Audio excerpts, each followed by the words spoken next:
18. At the coming of day, all manifest things come forth from the unmanifest, and at the coming of night, they merge in that same called the unmanifested. Those who are Ahorata Vido Jana, knowers of day and night, also know that all manifest things, that which can be viewed, that which can be seen, or that which comes within the grasp of the senses, including all creatures in the world, become manifest from the unmanifest at the coming of day. When the day of Brahmaji begins, then all manifest things come forth from the unmanifest, and at the coming of night, they merge in that same called the unmanifested. When the night of Brahmaji begins, then all of this world that is running, including you, I, these bodies, objects, and everything, merges in that same called the unmanifested. The word Vyakta Samyakya is used meaning that which is called the unmanifested. The word Samya means name. Therefore, that whose name is the unmanifest is that where all manifest things merge into at the coming of night. This is when dissolution takes place. They go back and become merged with the unmanifest. Therefore, those people who know the substance of time understand that when the day of Brahmaji comes, then all this world that can be seen attains manifestation for the unmanifest and becomes manifest, and that when the night of Brahmaji comes, then once again all of this merges with the unmanifest. Let us try to understand this. Within the limits of time, everything that becomes manifest is a dream. That is what thinkers say. This is a principle. Within the limits of time, everything that becomes manifest is like a dream. If we are standing facing a mirror and a reflection is made on the mirror, then this is unreal. It is not reality. It is an illusion and it is imaginary. It is relative. If the real person or the mirror move out of the way, then the reflection will go away. If the mirror is moved, then the reflection will go away. Or if you move out of the way, then the reflection will also go away. Therefore, because of a union, this reflection can be seen. In the same way, within the substance of time, everything is amalgamated. Such and such situations arise through which we feel that this world is real. When someone is standing in front of a mirror, then everything looks like reality. The person thinks that these eyes are just like my eyes. This forehead is just like my forehead. And when I wish to put a dot of vermilion on my forehead, then if I go and do it in front of a mirror, then I can clearly see a dot of vermilion being put there. If women put eyeshadow, then they have to pay so much attention to detail that when they look in front of a mirror, and put it on, then it looks proper. What do we do looking at the mirror happens properly, and whatever happens to us can be seen in the mirror. But if we do something to the mirror, then does this happen to us? No, nothing happens to us. The reason for this, our body, for the moment, I will use this example to explain this, is real, and the reflection on the mirror of the body is unreal. If I take a little freedom of language, then I'll say that this reflection is a dream. The changes that you make to the reflection do not come to the real thing. But if you make changes to the real thing, then they come to the reflection. If I use the terms of physics and optics, then we have the object and the image. If changes are made to the object, then they also come to the image. But if changes are made to the image, then they cannot come to the object. No changes can be made to the image. Apart from this, there are changes to the object. I often give an example that the child of a wealthy person was sitting outside his house crying. It was 3 p.m. or 4 p.m. in the afternoon. The child was crying. There were 2 or 3 servants by the child, the mother of the child, and also the father of the child. The child was crying, and all these people were making efforts in order to make the child become calm. Everybody in the house, such as the mother, the father, 2 or 3 servants, the older brother and the aunt, all got together and told the young child to become calm. The young child would not become calm and kept on crying. The child was insisting that a hat stays on the head of the child's shadow, and everyone in the family was standing in the living room trying to make sure that the hat would always stay on the shadow's head. A saint was going past the house and asked why the child was crying, and why even with so many people coming together to make efforts to calm the child down, the young child would not stop crying. The father said that they did not know what to do because the child has become stubborn, and this hat just lies with the shadow of the child, and when the family are leaving the hat there, because the child is so fickle, the shadow moves even a bit, and hat falls out of the area of the shadow's head, and the child keeps crying. The father said that this is why the family are standing around the living room, to make sure that if the shadow moves, then the hat is moved accordingly to stay on the shadow's head. The saint told him not to do this, and told him to give a hat to him. They thought about what the great saint would do. The saint took the hat in his own hands and then put the hat on the child's head and told the child, "Now go and play, son." When the hat was played on the child itself, then no matter where the child would go, its shadow would always appear wearing the hat, and the child started jumping for joy. The reason for this is that if one makes efforts to put the hat on the image, then it will always fail, and the child will always remain sad and turbulent. But if they place the hat on the child's head, then wherever the child goes, the hat will stay with his reflection. Whatever changes you make should be made to the object. Nothing happens if you make changes to the image. This is also a rule of the world. And everything that is within the limits of time is an image, it is a dream. And this reflection is the material world. This is Maya, illusion. The material world does not seem like a dream to us because we are within the bondage of time. This is Maya, illusion. The second principle of time is that time is relative. Time always works based on a relationship with something. It does not have its own separate existence. It does not have its own absolute existence. This is the experience of all of us. Whenever we are happy and rejoicing, we do not even know when the time goes. That is why people say that time flies.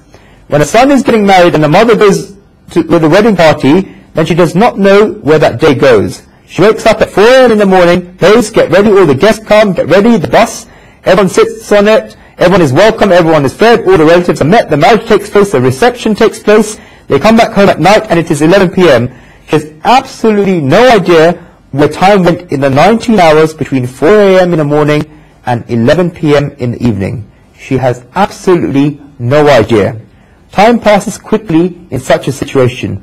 But if a relative in the house is ill and people have to sit by the bedside at the hospital taking care of the temperature by putting a cloth over their forehead, and it's their duty to do so today, at night time, then that time goes but very slowly.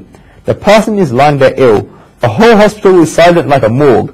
We keep looking at our clocks at regular intervals and still see that it's still 12 a.m.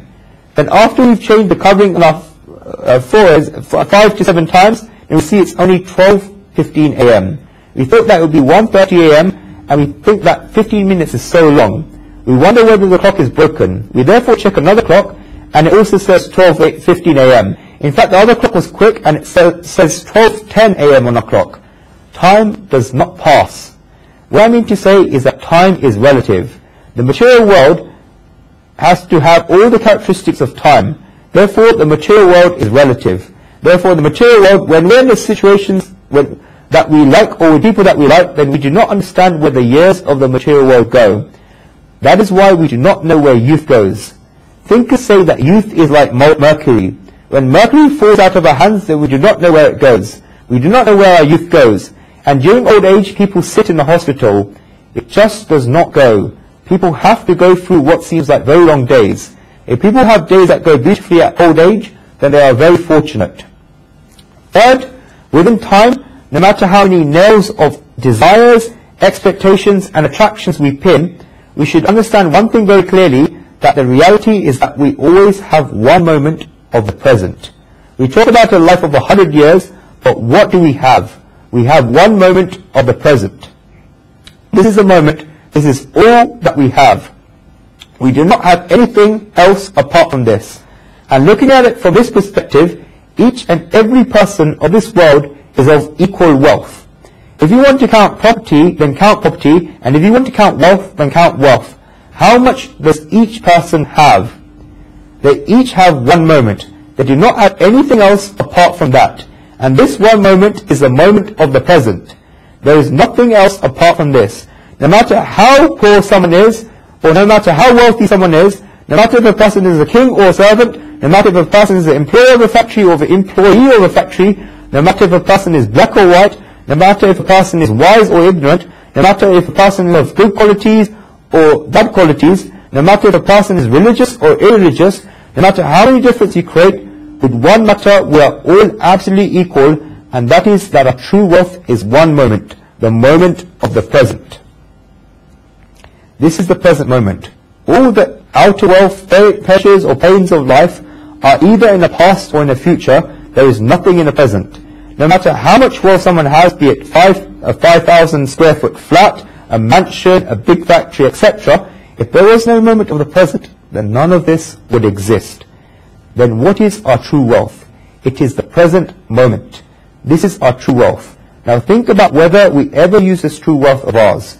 Or if we use it, then how do we use it? How do we use the present moment?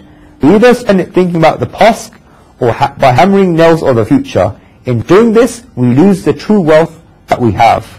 What is our state like? If we have 100 rupees, then while we have not used those 100 rupees, then it has a lot of power. In the same way, the present moment has a lot of power if we have not used it. You get so much out of 1 rupee. You can buy a chocolate with 100 rupees, you can travel on a bus with 100 rupees, maybe not nowadays, and etc. It is a sad thing about the Indian country that you cannot get anything with 1 rupee, otherwise in the olden days, 1 rupee was regarded as having a lot of value and was preserved. Actually, you can do something with 1 rupee. You can go and donate it at a temple. It will work there. How does inflation affect God? It affects us, but it does not affect God.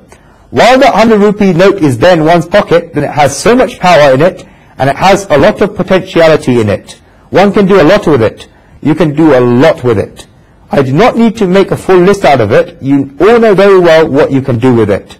But once you spend that 100 rupee note, for example, if you go to a theatre booking window and ask them to give you 2 tickets to watch a film, in reality, Guruji would not know whether you can get 2 film tickets with a 100 rupee note. He is very likely to stop it because he has not gone to the market for the last 15 years. He's not gone and saw at a shop. Let us leave it. If you say, let us say that it's a tax-free movie, then you'll be able to buy 2 film tickets with 100 rupees. If you don't stand there and you buy 2 tickets from there, then there will be limits in that 100 rupee note. Now, to all the possibilities that were there, we have put a cross around all those possibilities except only one possibility that we have ticked. In the same way, the present moment has so many potentialities. We can do so many things in that present moment. So many potentialities are sitting there. But as soon as we have spent the present moment on one activity, then that present moment is finished. And where do we place that present moment? We place that present moment either in the past or we keep repeating in the future. We never keep it in our hands. We should make good use of the present moment. If we do, then our lives will improve a lot. The person who learns to live in the present is the happiest person in the world. If there is one person who is the happiest person in the world, then this is the person who lives in the present. He has no worries about the past and no burden of the future in his mind. This is ahoratra vida, a knower of day and night. Such a person knows the substance of time. This is liberation. This is because all our bondages arise in the past or in the future. But we are living in the present, and what bondages are there in the present? There are no bondages in the present. One who comes out of the reflection of time is ahoratra vidaho. This is because while we look at the reflection of time, there are difficulties on both sides. Thinkers give a very beautiful example. It was a month of Ramadan. A person thought as soon as he saw the moon, then he would be able to be free from his roja, his fast. But he could not see the moon. The reason why he couldn't see the moon is because he was looking for the reflection of the moon. If he wanted to see the moon, then he had to look up, but he was not looking up, he was looking down for the reflection. While walking around, his gaze fell on the well. He saw the reflection of the moon in the well. He thought, that is the moon there? That is why I could not see it. Let me take it out so that all the people who have fasted today can see the moon and they can become free from their roja, their fast. He bought a rope, put a hook on the rope, and then put it inside the well. Then he went to pull it up. At the beginning he could not see it because then he would have to make so much effort to pull it, and he could not see it hang on a hook. He went to pull it from far. He worked very hard. What happened was that the hook attached to his rope got stuck to a heavy rock in the well. He was working very hard and thought that he would have to work hard to pull the moon out of the well. As he was making efforts, he thought he was doing a good job. While pulling it, he slipped so that he fell into the well. He fell to the ground of the well and landed facing up. At that moment, he saw the moon. He thought that it does not matter, I got a little hurt, but at least all these people fasting will be able to eat. I will not be able to see it now, but everyone else will be able to see it. This person has ignorance on both sides. In reality, the moon is exactly where it is, so his perspective of looking inside the well is wrong, and when he looks inside and thinks that he has put it outside, then this is also a mistake. The person is living in the past or in the future and has egotism of being the doer. When one is within time, then what happens is that Shri Krishna is saying that in this verse that all manifest things are born from the unmanifest. How is this? We can understand this by way of a small example. A person is tired having worked the whole day and goes to bed at night. He sleeps for 6 hours, 7 hours or 8 hours. After sleeping, when the eyes open in the morning, they experience such a freshness.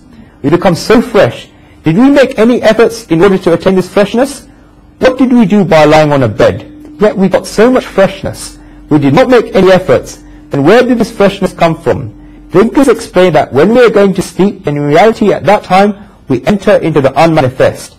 This is because while we're awake, then we're in the form of the manifest, and when we go to sleep, then we entered into unmanifest. And when we go from the manifest and the unmanifest again, then we become fresh again.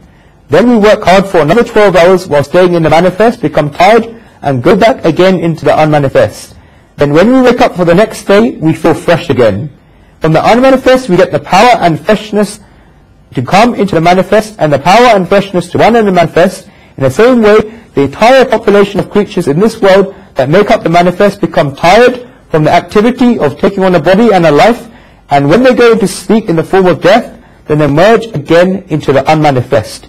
And from becoming manifest, from the flow of the unmanifest, when they wake up again and open their eyes in another birth, then the young child is fresh like a rose. And the same activity runs with you, I, and all of us. We come from the unmanifest to the manifest, and go back from the manifest to the unmanifest. And this constantly takes place. This is how we came. Then what happens after that? We came from the unmanifest to the manifest, then we went from the manifest back to the unmanifest. What happens after that? This is explained in the next verse.